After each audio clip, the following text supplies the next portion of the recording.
I'm going to start recording this. There we go. All right, so welcome to Applied Stats, or your one of your greatest dreams in your doctoral program is being part of this program. I'm sure this class. Probably shocking to a lot of you to see someone so young as myself has so much experience, but that's okay. All right, my focus is to try to minimize the pain, the anxiety, the stress, whatever it is that goes along with stats. Just by its very nature, stats creates all of that. When people start hearing the word statistics, they start trembling. And really, it's a good thing to know. So initially, off this, if you're not doing anything exciting, please mute your mics so I don't have any background noise, because it's as being recorded, it will be recorded as well. So please mute your mic as we go through this. All right, first and foremost, the thing that I want to emphasize and stress the most is getting into a study group. I can't tell you how many times at the end of the term people come in and say, I really have appreciated that focus and that push, because this class is going to require a lot of your intellectual thought. And sometimes, you know, there are basically three categories of stat students. Some where the information clicks very quickly, some where it clicks somewhere down the road, and some where it never clicks at all. Right, and you know, those are the ones that struggle quite a bit. It's a different thought process. You're going to be, as I said in the stat book, it's learning a new language, and I call it Statinese, because you will be learning different terminology through this. So getting into a study group helps that support, helps you discuss things with the assignment in case you're not understanding it. Now, getting in the study group does not mean you do the assignments for the other people. Okay, so get that out of your brain. I had one group where the person, you know, the person never contributes, always takes everybody's stuff and turns in the assignment. It's not what a study group is for.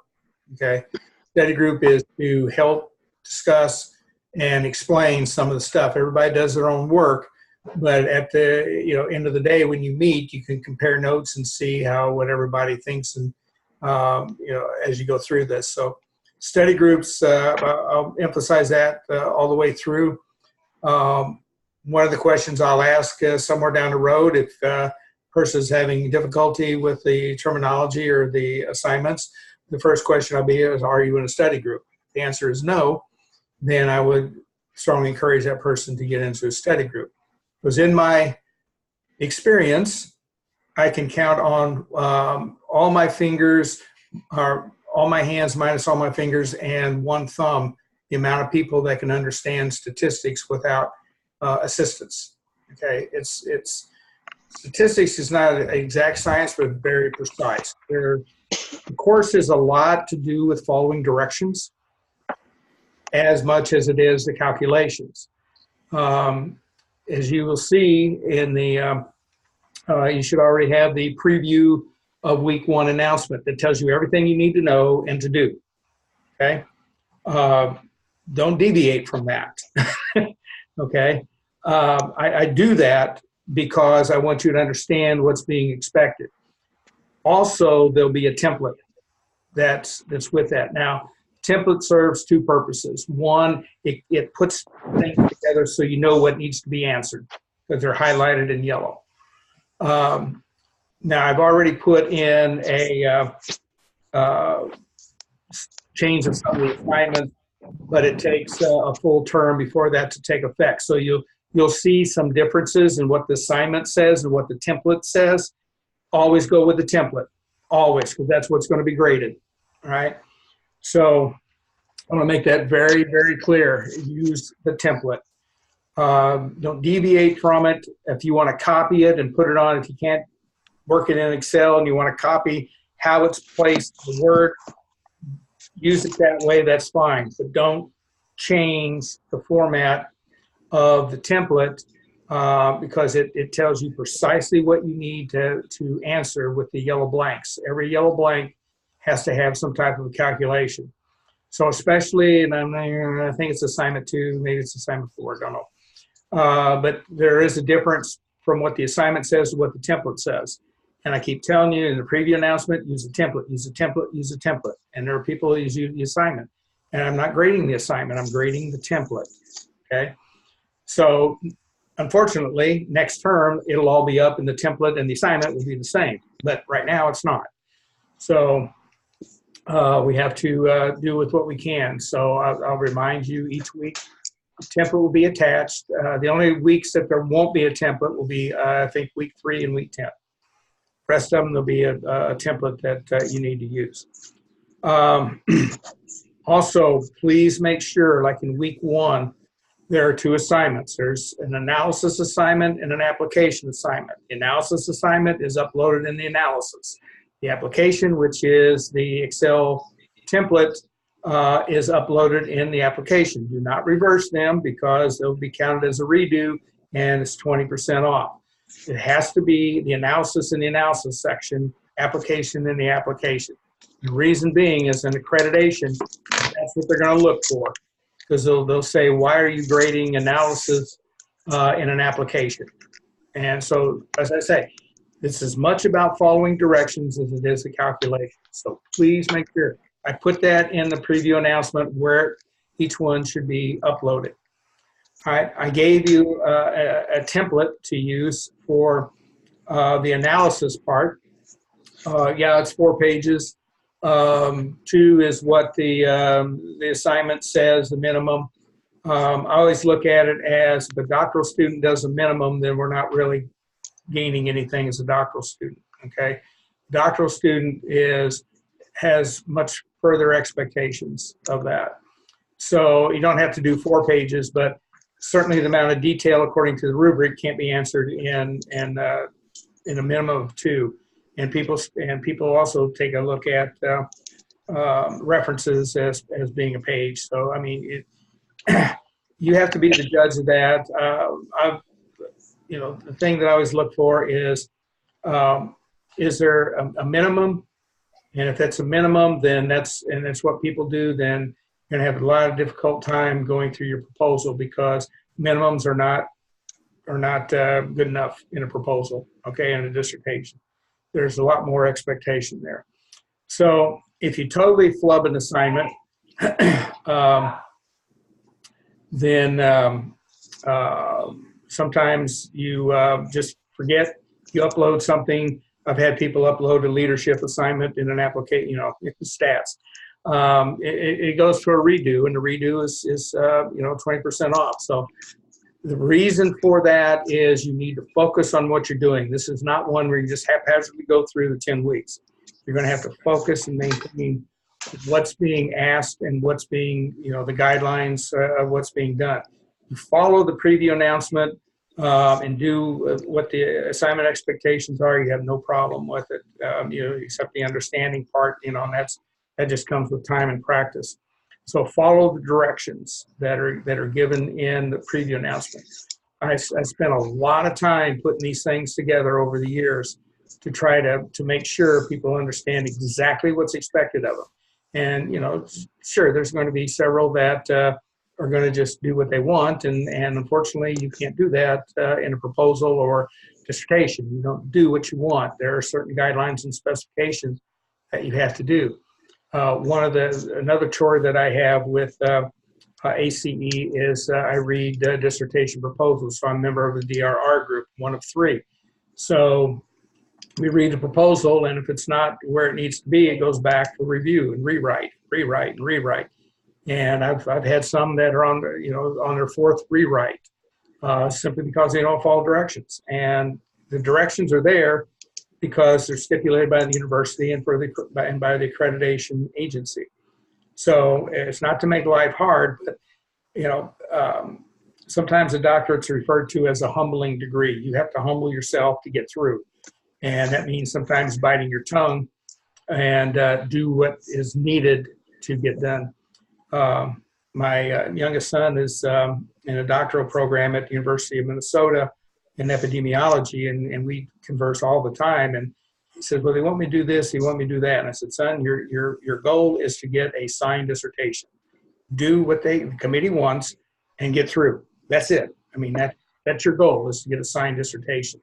And I can tell you, when I went to Mississippi State, I was the superintendent of schools before I went there. So you come in with some measure of fun, ego or whatever it is. Superintendent at 28 years old, and I was put in my place, fairly quickly down there, that I didn't know anything, and that's true. It is very humbling, and you do what's necessary to get through.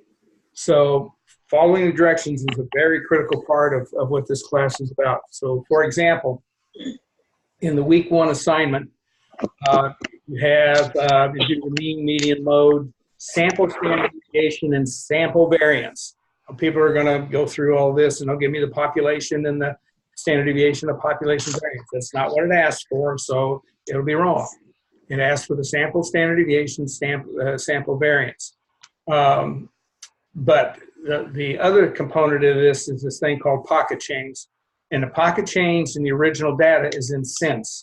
So you'll see 120, and you'll see 160, or you may see 105.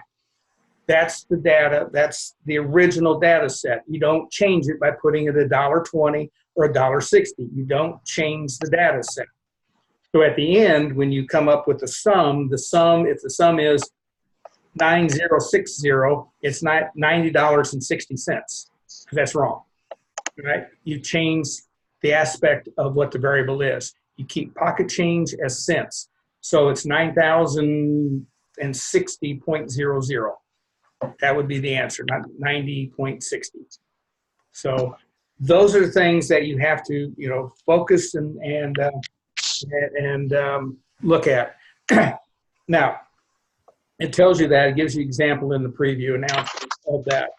Also, sometime on Friday or maybe Saturday, early Saturday morning, you get a thing called a checklist.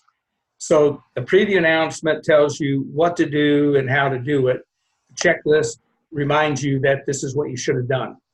Okay, so I just started doing the checklist. I think this is like the 3rd term, to remind people that if you didn't read the preview announcement, then you should read the checklist, because it tells you what you should have done in the preview.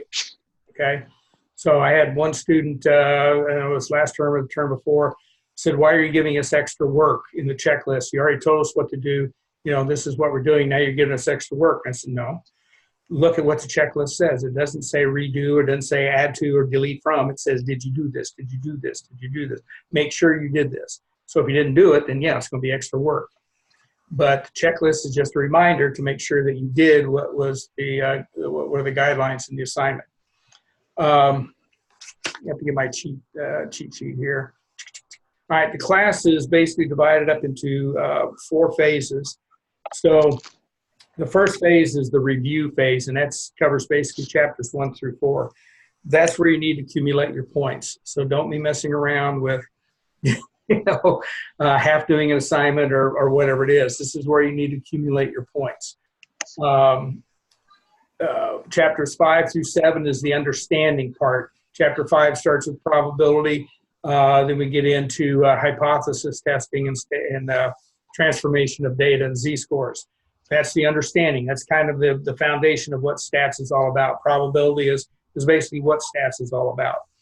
And then we have an application phase, which we actually put everything into application in weeks 8 and 9, when we do a 1-sample Z and a 1-sample T test. And in week 9, we do a correlation test with a 7-step process. As we go through this, we'll start talking more about the 7-step process. Week number 10 is your reflection, of which you go back and you say, this is what I did well, this is what I need to work on. Okay, so it kind of puts things into perspective there. 2 major areas, the benchmark test and the final exam. The benchmark covers research, the first research you had in this class. You have 3 chances to take it to get 80%. It doesn't tell you what you missed, because obviously by the law of probability, if it told you what you missed each test, by the 3rd test you would pass it no matter what. So you have to go back and recheck all of that. It doesn't affect your overall final grade, but you will need to take a class, a benchmark class, and you take it until you pass it. But you will need this certificate when you apply for your doctoral candidacy. The final, you have one shot, okay? I think it's 420 points.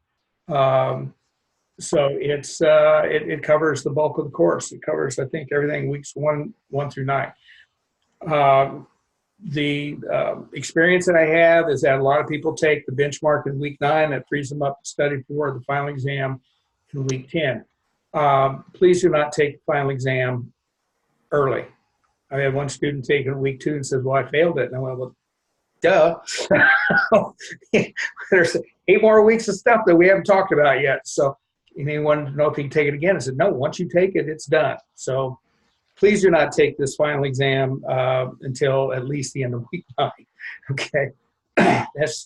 You can if you want, but my recommendation is don't. All right.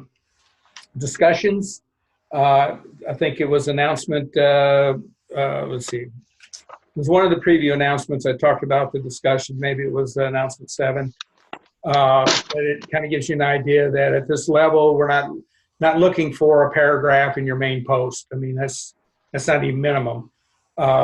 So, the expectation is discussion that you cover the topic according to the rubric, okay?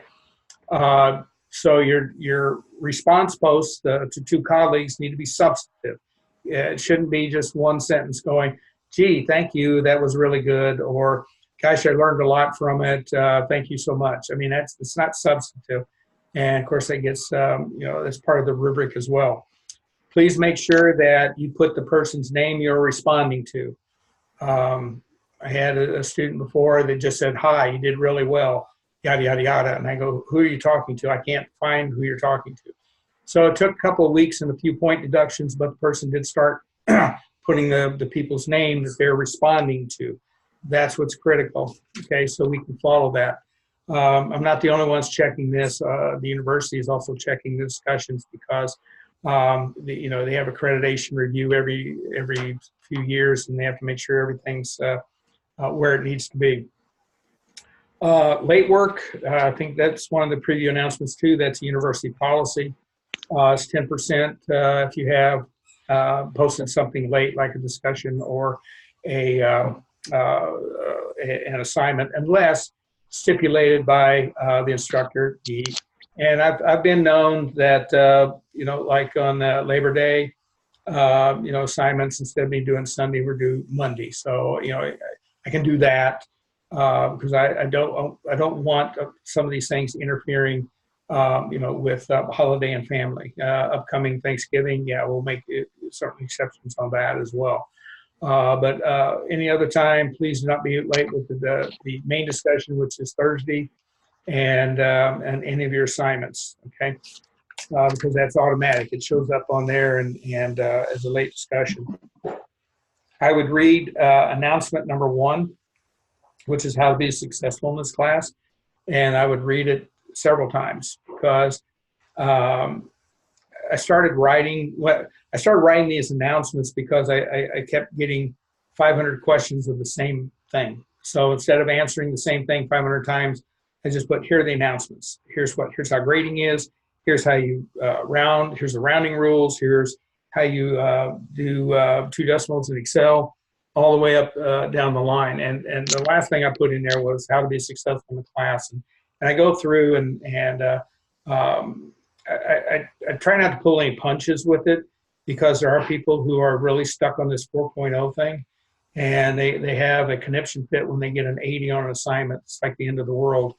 And if you concentrate, case in point, when my first stat class I took at Mississippi State, the department chair said nobody's ever gotten an A out of this guy, and I said, well, I'm going to get one. So I went into the stat class, and my first 3 test scores were a C, D, and a C. And I went, dang, I'm not used to this. So I went to the stat instructor and I said, I don't think I'm stupid or whatever it is, but something's not clicking here. And he went through his calculator, and he went through all this stuff, and he said, well, if you do all this, you can get a B. And I said, I don't want a B, I want an A. And he looked at me straight in the eye and said, that's your problem. Your focus is on the grade and not on the content. If you focus on the content, the grade will be there.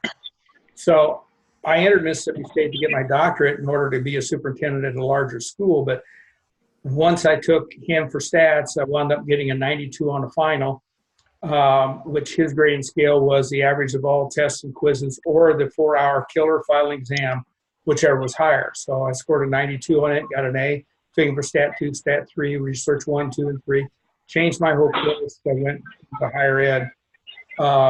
So the essence of what this is all about is that if your focus is on trying to maintain your 4.0, you're going to lose out on a lot, especially in the understanding part and the application part of this course, because as we go through, the material gets a little more difficult. You need to focus on what the content is and not that, oh my gosh, I got a 70 on the last assignment, because there's enough overall things to do that will bring up your grade.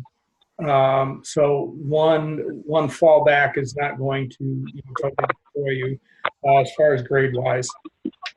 So those are the the main components.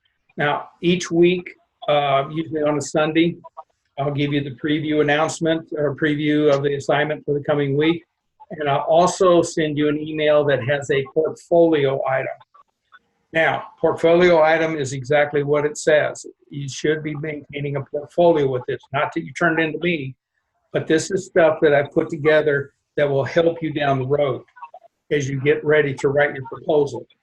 So the first one that you should have received was Thinking Like a Scholar versus a doctoral student. And it goes through the differences there. Because a doctorate is a scholarly degree. So, that's what you're looking for in this. Hopefully you're not going to just get it for, as a mantelpiece that you're going to take this and work with it down the road. So, hey, LaToya, if you could mute your microphone because you got some background noise, please. Hopefully it'll work. I don't know how to mute people on this thing, so, oh, wait a minute. I think I did. Oh, I love technology. It's so wonderful when it works. All right, so you'll get a series. Each week you're going to get a portfolio item. Someone will tell you, these are the errors that doctoral students make when writing a proposal. So if you get this, you look at it, hopefully you avoid these errors, writing errors, and so you minimize the rewrite that you have. So those are the kind of the fun things that you'll have, and you keep this portfolio thing.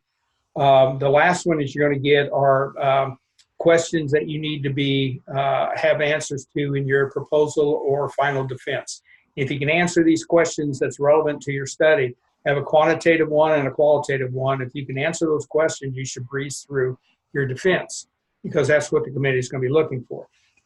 So these are things that you need to put in a portfolio or save on a folder somewhere and keep, so you can have reference to, especially the one with the, Thinking Like a Scholar.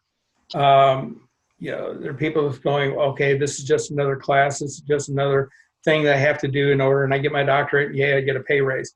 If that's what you're looking for, it's a kind of a, it's not a waste of what the doctorate's all, excuse me, what it's all about, but you're not using the degree to its full potential. And that's what you really want to use, more than just a piece of paper. This is, something that you really can make a contribution to the literature in a lot of things that you do. So we have removed the 40-minute time limit in your first group meeting. Thank you. Love it. Yay. Okay, so I can't believe. Oh, man. Okay, great. Yay. So I had 40 minutes, so I guess I, pretty much hit that. But anyway, the portfolio items I've added to and deleted from those over the past several terms. But, this set of 10 that I've used now for at least, I think, four classes, and that it's worked out very well. So, take those, look at them, read through them. There are things that, in there that tell you, here are the characteristics of a very successful doctoral student. Here are some things that can prolong your dissertation journey, which you want to avoid. And there's probably a dozen of those. I don't know, things that you need to avoid. So all of that is for your benefit. I'm here to help you be successful in the class, but number one, I can't do the work for you. Number two, I can't get you to follow the directions that are given. All this comes from you.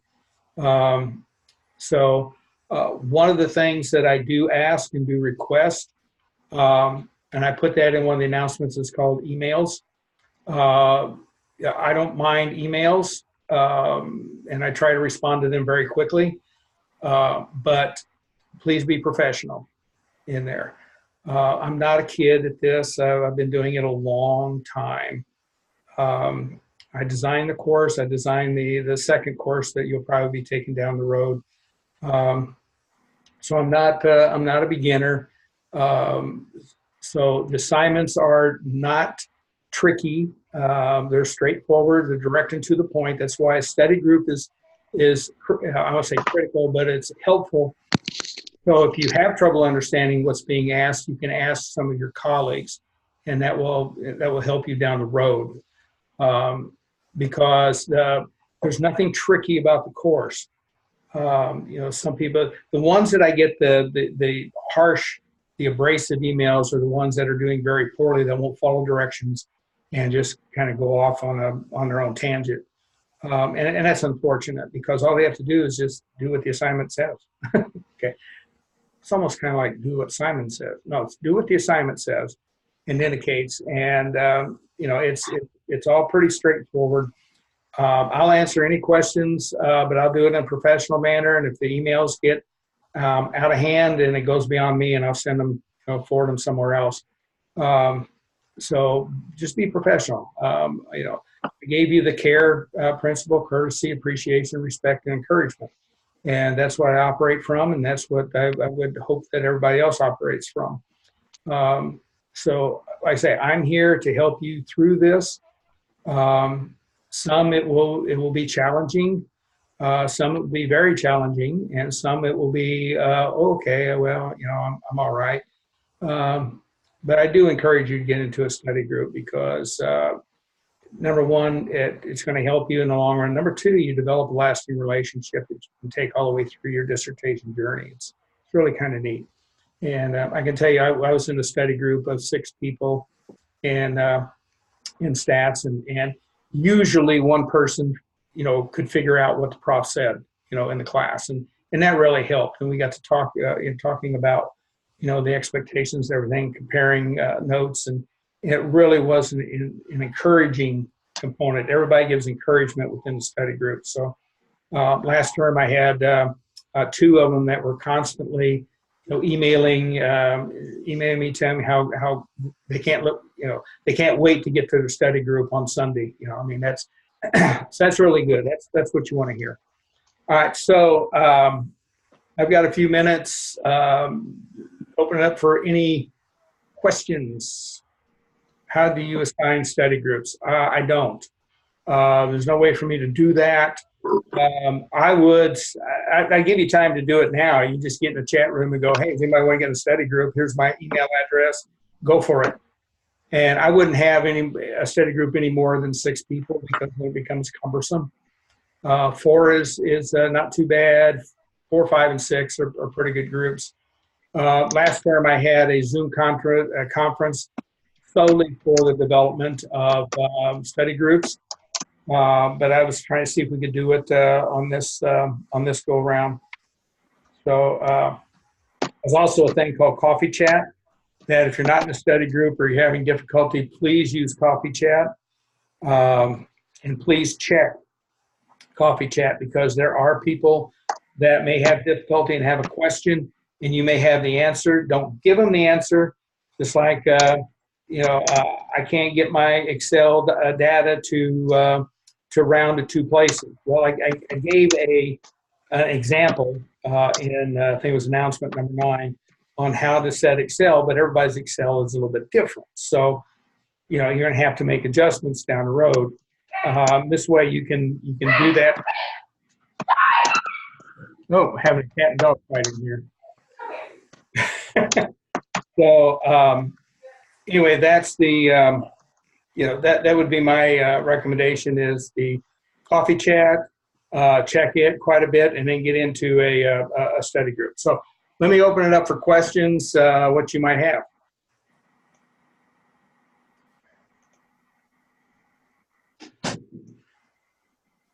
I'll be happy to be with a collaborative group. Please email. Okay, so we have people getting on the chats now. So if anybody have any verbal questions that they can send to me. Everybody understands exactly what's expected of them. No, I just had to find the unmute button. Oh, a question you're pointing to the chat, the coffee chat. Do you use the Q&A board for anything, or more or less just coffee chat for students to talk, and then you directly for an email if we have a question directly to you? I take it, right? yeah, the coffee chat is basically for the students. Now, it's not that what I try not to do is to get so involved in this, because then it becomes something that takes the learning away from the student. It's not that I don't want to be neglectful of it, but I want to push students together, because that's where the best learning comes from. I'm going to be the facilitator if there is a question, and there are a lot of times where I didn't know the answer, but there's a computer genius out there that can come up with it, and and I learn from it. So that's good too. But I would definitely check it periodically, because there will be some that won't be in the study group that will ask questions in the coffee chat, and then they'll email me because listen, nobody's responding to me. So but I would use as much as possible. And on this, you may find that you have a person in your study group that's not in your class section, and that's fine too, because I have 3 classes and all 3 get the same things at the same time at the same rate. Okay, so no class gets ahead of the other. Everything is identical for all 3 classes. So you could be in section 91 and have another person in your group that's in 93. It's all the same material. Okay, so, and all dispersed at the same time. I just go right down the line. Here's section 1. Here's your announcement. Here's section 2. Here's the announcement. Here's section 3. Here's the announcement. So, that's how it goes. So everybody should have the same thing at all times. And you'll probably find that you'll get into it, your study group, and you'll find that they're in a totally different section.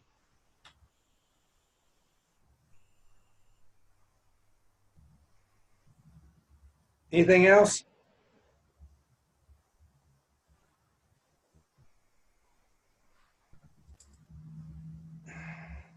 All right, so I'm going to leave this open for a while, and you guys can kind of go through and get in your little chat boxes there if you want to get into a study group. If it's sorry. I got a question real quick. So for all the numbers requirements for this specific module, it should be to 2 decimal points. Yes, that's correct. Okay. The rounding rule, which was number 10, is that all final answers are rounded to 2 decimal points. Okay? So I'm glad you brought that up, because I had it down in my notes. In the rounding rules, if it's a whole number, like 121, it will be 121.00. Okay? Okay. If it's a tenth, 91.1, it will be 91.10. It's 2 decimal points. Okay. Now, and so go ahead. So if it's like, I wrote one down, so like 7.871, you would just put 7.87? Correct. Okay. All right. All final answers are rounded to 2 decimal points. Is that set in stone throughout the research? You know, a lot of, no, some will have 3. That's very few and far between. But overall, the general practice is you use all the data points in your calculations, but your final answer is 2 decimal points. Okay. Thank you. Okay. Hopefully that'll explain it. So yeah, I mean, you would use all your data points and in your whole calculations, but when you come to your final answer, it's rounded to 2 decimal points. So let's say you have a whole number like 50, you would still like do 50.00, correct? Correct.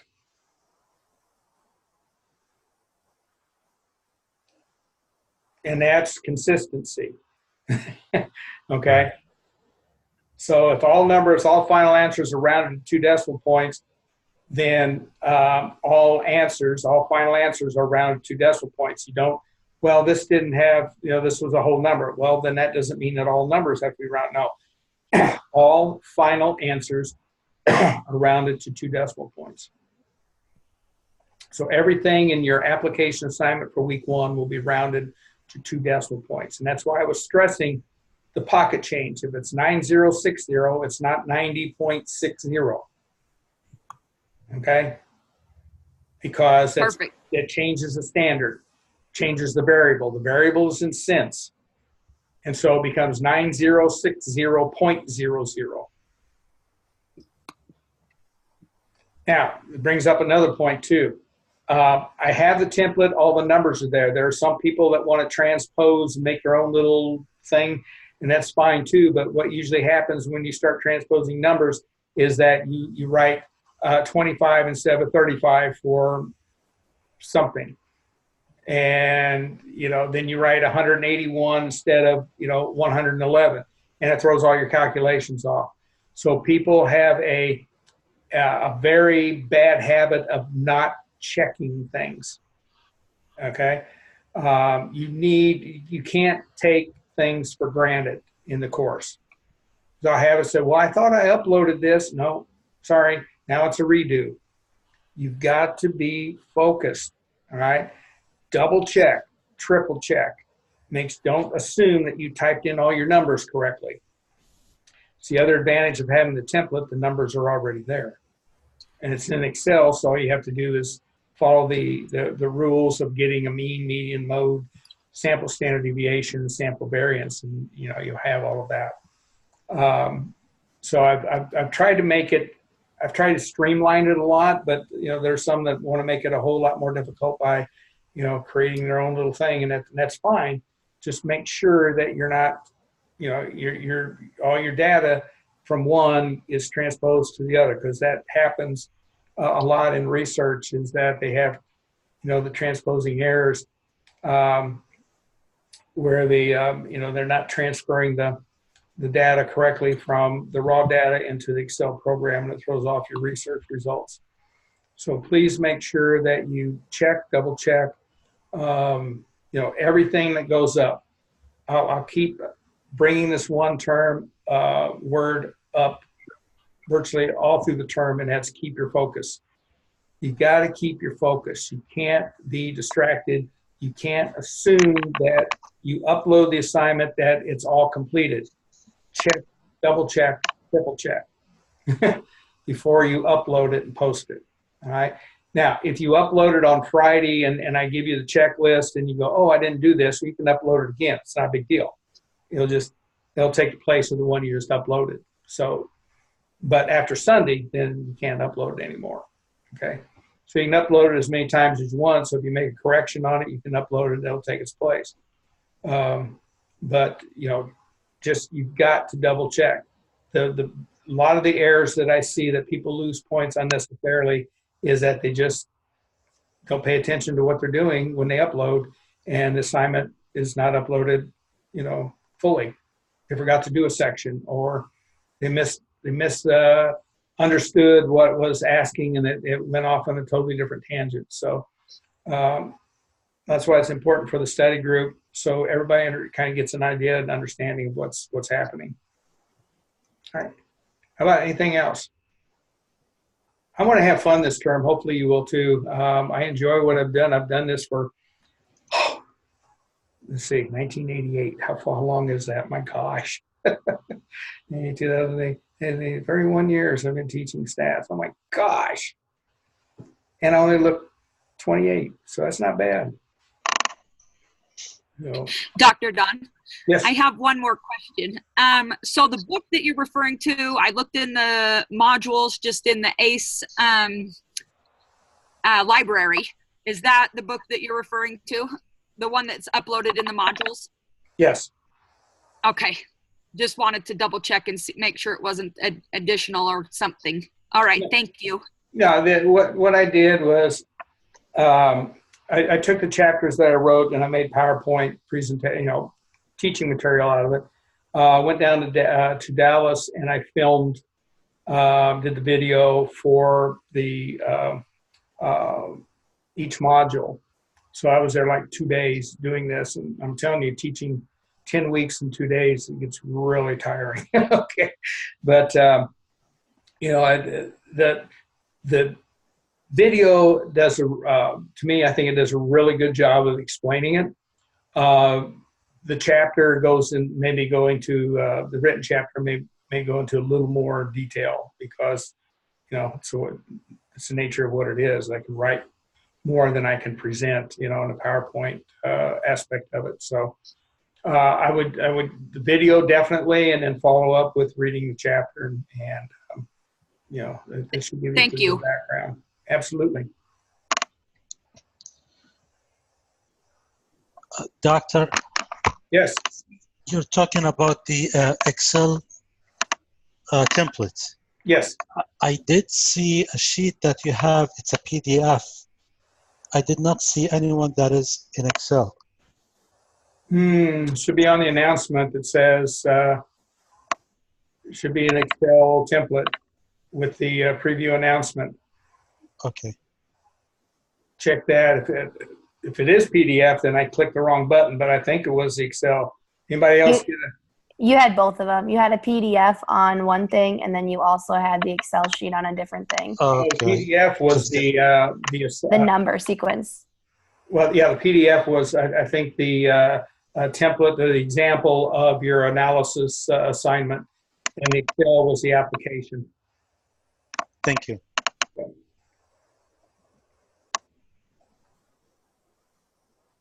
Anything else?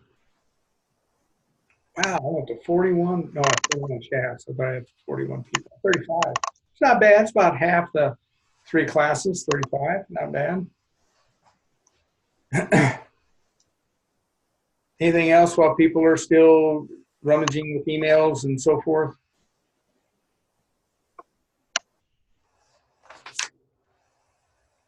I'll make sure I covered.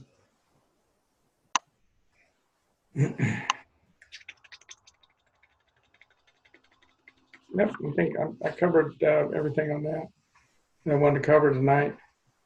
But actually these Zoom conferences are fairly new. This is probably only the 5th time I've used it. And but I found it very enlightening on 2 different fronts. One, you get to see who the person is on the other end, and 2, I get to see a lot of faces out there as well. And usually by the time we get to the 4th one, people have started getting gray hair and start to say, they're tired. No, not really, because you will be refreshed when week 9 rolls around and correlation. You will be, what was I worried about in week 1? So big thing is get into a routine. All right. As I said in the preview announcement, stats is something you can't look at Monday and not look at it again until Friday. You're going to have to look at it every day in order to get to the point where we get to chapter 5 in the understanding phase. You need to look at it. It's something that you're not going to be able to look at, grasp, and then take 4 or 5 day vacation from it and then try to recall what you had. It's same thing of learning a new language. You have to look at it, speak it, talk it, read it every day in order to do that. And so I put in there a minimum of 30 minutes. That's really a minimum. I mean, that's just kind of looking at a video or two, but you really need to spend some time with this. And as I understand, I gave you the grade distribution over the past 6 years. Yeah, there's a lot of A's, but I'm telling you, don't, as I said in there, don't say that this is a pushover, because those are really hard fought A's. Okay. People worked hard to get them. And, an A is really great. A B is really great. I mean, to get through the course is really great with understanding. You can get an A in anything if you don't understand it. The A is worthless as far as I'm concerned. So the whole idea is you got to understand it. You got to know a little bit about what's going on, and that's the focus of where everything should be. Nobody's ever asked me in my whole life, in my master's or graduate or doctorate, what my grade point average was. Nobody. I mean, everybody has a primary care physician. If you go in and the first thing out of your mouth was, hey, what was your grade point average in med school? Are you looking at is that little piece of paper on the wall, certification? Okay. So, and in my whole life, I had 2 B's in my doctoral program, and they were both in psychology, which I teach for our junior college here. And I took them. I wouldn't give them. I took them. Had a 93 average. 94 was an A. I asked the prof, what's the chance of getting, no, I had a 92 average. 94 was an A. And he said, you got a better chance of getting a C than you do an A. And I said, I'll take my B right now. And that was the best 2 weeks I had, because I sat in class and had no stress. And I had another psych prof, and I did the same thing. So it's not so much the grade, it's what you understand. So the essence of the challenge you will have once you get your doctorate is, can you live up to the expectations of a doctorate? That's pretty much it. If you can't live up to the expectations of a doctorate, if you have a doctorate and you don't know what's going on, it's a piece of paper. Okay. So that's any degree, bachelor's, master's, specialist, or doctorate. I mean, you have to live up to the expectations of the degree. So, all right, I think everybody's done chatting on this. Is there any other questions? I tried to invite you, but since we aren't friends, I couldn't find you. Oh, no. Okay.